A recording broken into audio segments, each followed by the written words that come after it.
Coming up on DC News Now at noon. Several overnight burglaries across the district. I'll tell you what police are doing about it and how people feel. The warm-up continues this afternoon. Forecaster Brittany Ward is tracking the sunshine. Then the presidential candidates face off tonight for the first time. A preview of what voters can expect. Also, are you headed to your local grocery store? We're tracking the cost of eating in our weekly grocery price check. And using music to inspire others. Seeing us perform inspires them. Meet this week's DMV Doer.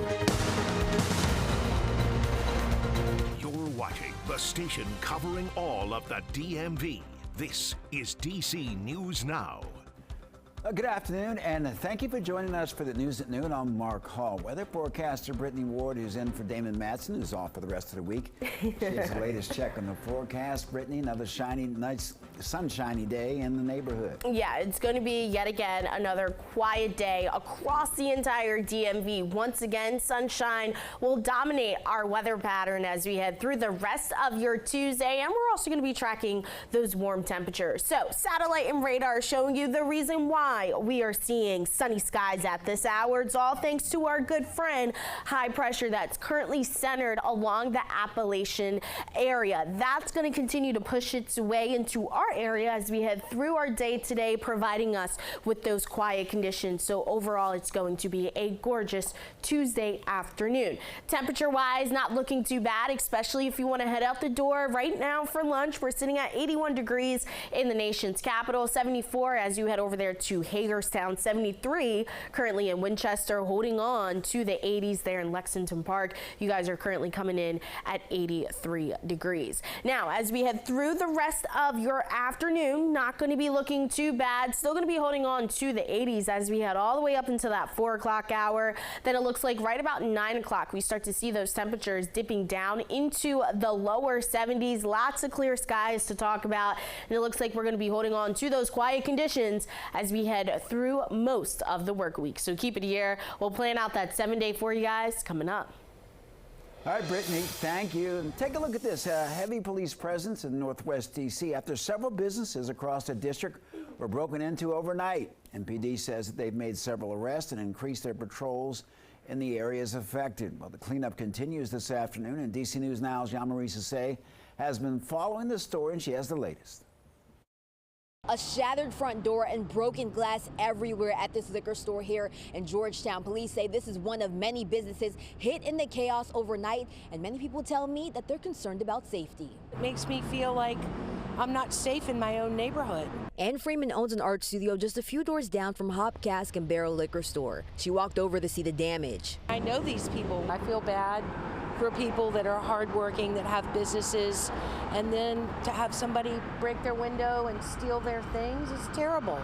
And it wasn't just this store. DC police say 6 businesses were burglarized Monday night in City Center, near 8th Street, Logan Circle, and Columbia Heights. Crews spent time early Tuesday morning boarding up and painting damaged doors in City Center. It makes me feel angry and it makes me feel sad. Police say there were also 6 destruction of property offenses, and so far 5 people have been arrested and charged with destruction of property and fleeing from police. In a statement, MPD says overnight groups of individuals decided to destroy property and burglarize businesses throughout the city. As a result of the incidents overnight, MPD will continue to maintain an increased police presence throughout the city. MPD does not tolerate acts of violence or destruction of property. Now, this is an ongoing investigation. We'll continue to follow this story and bring you the latest. For now, reporting in Northwest, I'm Yamari Sase, DC News Now.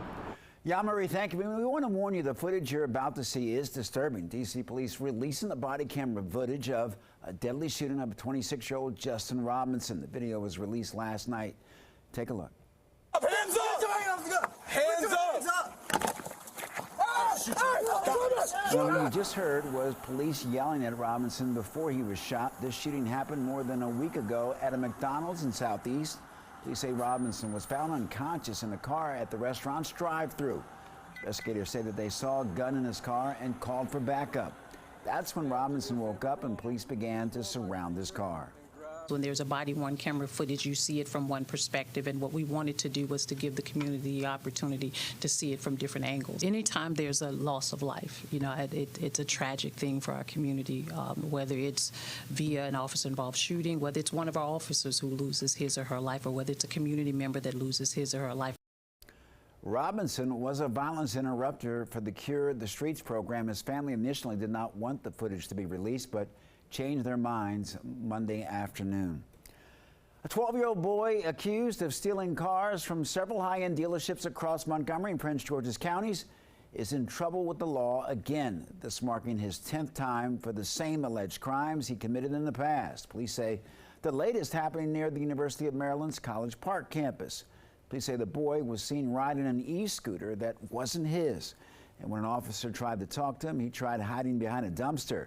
They say that he also had a key fob to a missing black Tesla.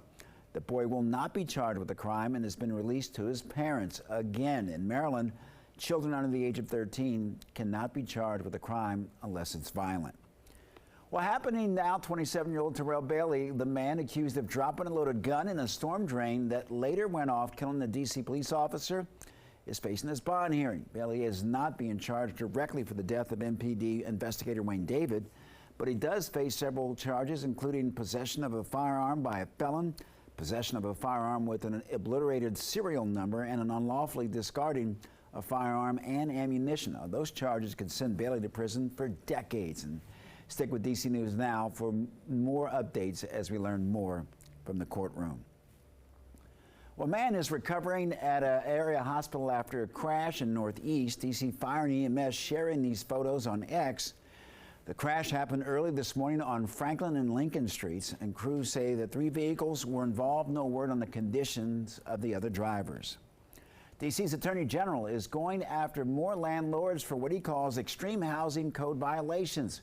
Attorney General Brian Schwab is suing 2 property operators, one in the Northeast, the other in Southeast. And according to his office, renters are forced to live in unsafe conditions at both locations.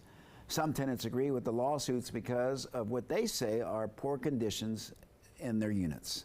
Asking us to pay our rent on time and pay water bill and pay all these essentials and stuff like that, but y'all not taking care of us the way we need to be taken care of. Schwab is calling for repairs made in those buildings. He's also looking to compensate affected renters. Management for both properties did not return our calls. In Virginia, a Richmond judge denied an effort to temporarily keep the city from transferring land for a Planned Parenthood clinic for just $10. A faith-based group that opposes abortion was behind the request. In July, the Richmond City Council approved the plan for the Planned Parenthood to buy property to open a new health center. Planned Parenthood has to pay to demolish the old school that sits on the property, and health officials in the area are welcoming the new facility.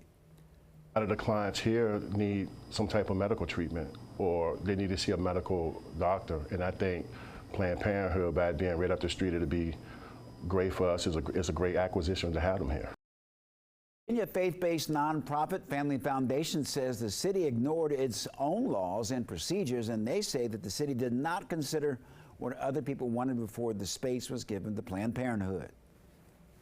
DC News Now is your local election headquarters. Tonight there's a highly anticipated debate between Vice President Kamala Harris and former President Donald Trump, as Election Day is 55 days away. Many Americans will turn into the debate, and some lawmakers are excited to see how it unfolds.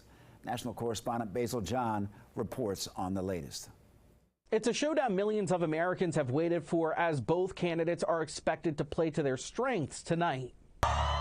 The stage is set as Vice President Kamala Harris and former President Donald Trump square off in their first presidential debate together. We should be prepared for the fact that he is probably going to speak a lot of untruths.